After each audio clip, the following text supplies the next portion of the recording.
नमस्कार, मैं Arjun Lal, assistant professor from government college Kishangarh. आज हम कंपनी लॉ सब्जेक्ट के अंतर्गत अंशों का निर्गमन मूल्य इश्यू प्राइस ऑफ शेयर्स के बारे में अध्ययन करेंगे। बात करते हैं। सबसे पहले कोई भी कंपनी अपने अंशों का निर्गमन मूल्य कंपनी अधिनियम और इसके अपने अंत नियमों की व्यवस्था के अनुरूप ही निर्धारित कर सकती है।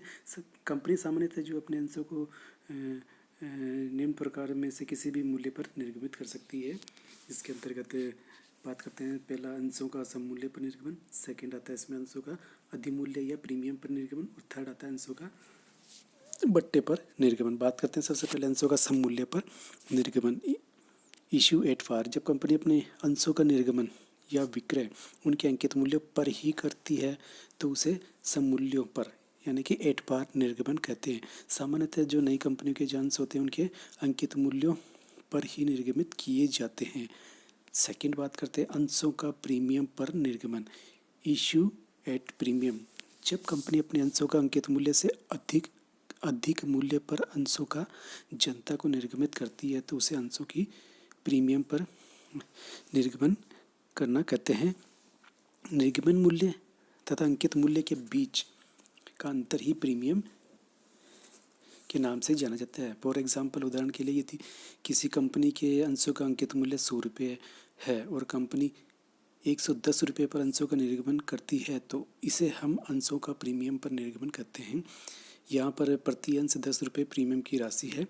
अंशों का निर्गमन पर प्रीमियम कोई भी कंपनी कर सकती है, किंतु प्रीमियम पर अंशों का निर्गमन करना सरल कार्य नहीं है। अंशों पर प्रीमियम उन्हीं कंपनियों को प्राप्त हो सकता है जिसकी गुडविल यानी कि ख्याति बहुत अच्छी हो, बहुत अधिक हो, जिसके द्वारा निर्मित उत्पादों की मांग अच्छी हो और जिनके पास संचित लाभ की राशि भी पर्याप्त मात्रा में हो। कंपनी प्रीमियम की जो भिन्न भिन्न राशि पर अंशों का निर्गमन कर सकती है। प्रीमियम की दर कंपनी तथा अंशों के प्रस्ताव या भी जो अभिदाता होते हैं क्रेताओं के बीच अनुबंध पर निर्गमन करती है। प्रीमियम खाते के संबंध में भी कुछ वैधानिक व्यवस्थाएं हैं। प्रतिभूति प्रीमियम खाते में प्रीमियम का अंतरण, जब कोई कंपनी अपने अंशों का प्रीमियम पर निर्गमन करती है तो उसे उन अंशों का प्राप्त कुल प्रीमियम राशि प्रीमियम के बराबर की राशि प्रतिभूति प्रीमियम खाते द सिक्योरिटीज प्रीमियम एक्ट के अंतरित करनी पड़ती है।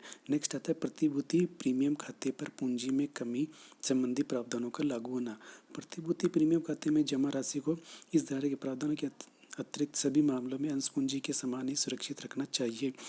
इनमें अन्यथा प्रकार से कमी होने पर पूंजी में भी कमी से संबंधित प्रावधान लागू होंगे। या दूसरे शब्दों में इस प्रकार से कह सकते हैं, प्रतिभूति प्रीमियम खाते का उपयोग जो उल्लेखित किए गए जो कार्य होते हैं खंड 3 और खंड 4 में जो आते हैं उसके अतिरिक्त किसी भी कार्य में नहीं करना चाहिए, अन्यथा उसे पूंजी में कमी करना माना जाएगा और पूंजी में कमी करने से संबंधित प्रावधान लागू होंगे धारा 52 की उपधारा 1 के अनुसार। नेक्स्ट आता है इसमें प्रतिभूति प्रीमियम खाते का उपयोग। प्रतिभूति प्रीमियम खाते में अंतरित राशि का उपयोग भी कुछ कार्यों के लिए किया जा सकता है, जिसमें वो कार्य इस प्रकार से हैं। कंपनी के सदस्यों में पूर्ण प्रदत्त बोनस अंश फुल्ली पेड बोनस शेयर्स निर्गमित करने के लिए। नेक्स्ट आता है इसमें कंपनी के प्रारंभिक व्ययों को अपलखित राइट ऑफ करने के लिए। नेक्स्ट आता है इसमें कंपनी के अंशों और या ऋण पत्रों के निर्गमन पर हुए व्यय यानी जो खर्चे और चुकाए गए कमीशन और या दिए गए बट्टे को अपलखित करने के लिए। नेक्स्ट आता है इसमें कंपनी के शोध पूर्वाधिकार अंश और रिडीमेबल प्रीपेड शेयर्स अथवा ऋण पत्रों पर प्रीमियम का भुगतान करने के लिए। नेक्स्ट आता है कंपनी के अंशों और अन्य प्रतिभूतियों के यानी धारा 68 के अधीन क्रय के लिए धारा 52 की उपधारा 2 के अनुसार।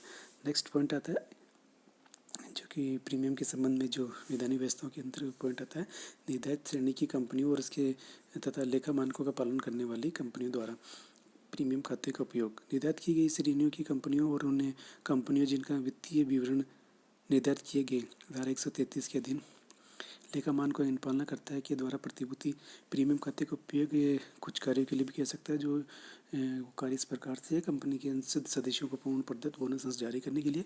नेक्स्ट आता है कंपनी के अंशों या ऋण पत्रों के निर्गमन के व्ययों यानी जो खर्चे होते हैं दिए दिए गए बट्टे अथवा कमीशन के खर्चों को अपलगित करने के लिए। नेक्स्ट आता है कंपनी ही अंशों अथवा अन्य प्रतिभूतियों को धारा 68 के अधीन क्रय करने के लिए धारा 52 की धारा उपधारा 3 के अनुसार। अब आता है नेक्स्ट अंशों का जो निर्गमन मूल्य है वह अंशों का बट्टे पर निर्गमन। तीसरा,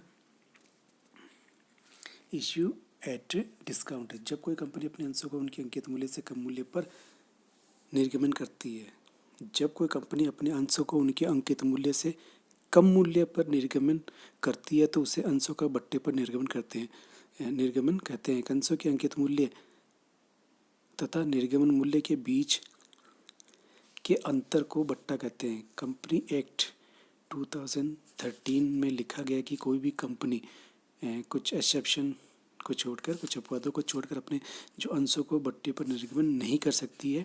अंशों पर बट्टे पर निर्गमन करने संबंधी कुछ प्रावधान होते हैं जो इस प्रकार से हैं। पहला था इसमें परिश्रम साध्य साधारण अंशों के अतिरिक्त अंशों का बट्टे पर निर्गमन निषेध। कोई भी कंपनी अपने अंशों को बट्टे पर निर्गमित नहीं कर सकती। कंपनी अधिनियम द्वारा इस पर निषेध लगाया जाता है, किंतु कोई भी कंपनी अपने कर्मचारियों, संचालकों आदि को परिश्रम साध्य क्षमता अंश बट्टे पर निर्गमित कर सकती है। ऐसा करते समय उस कंपनी को इस अधिनियम के प्रावधानों का पालन करना होता है धारा 43 की उपधारा 1 के अनुसार। नेक्स्ट आता है निर्गमन व्यर्थ। यदि कोई कंपनी बट्टे पर अपना कोई अंश निर्गमित करेगी तो वह निर्गमन व्यर्थ होगा।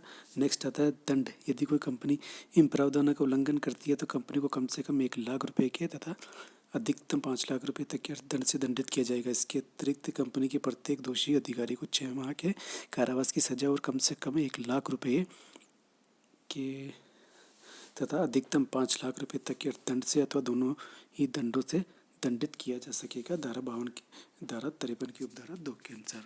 तो आज की क्लास में हमने ये अध्ययन किया कि अंशों का निर्गमन मूल्य किस प्रकार से किया जाता है। तो 3 प्रकार से किया जाता है, अंशों का सममूल्य पर निर्गमन और अंशों का प्रीमियम पर निर्गमन और अंशों का बट्टे पर निर्गमन। आज की क्लास में इतना ही। नेक्स्ट क्लास में नेक्स्ट टॉपिक के बारे में चर्चा करेंगे। Thank you.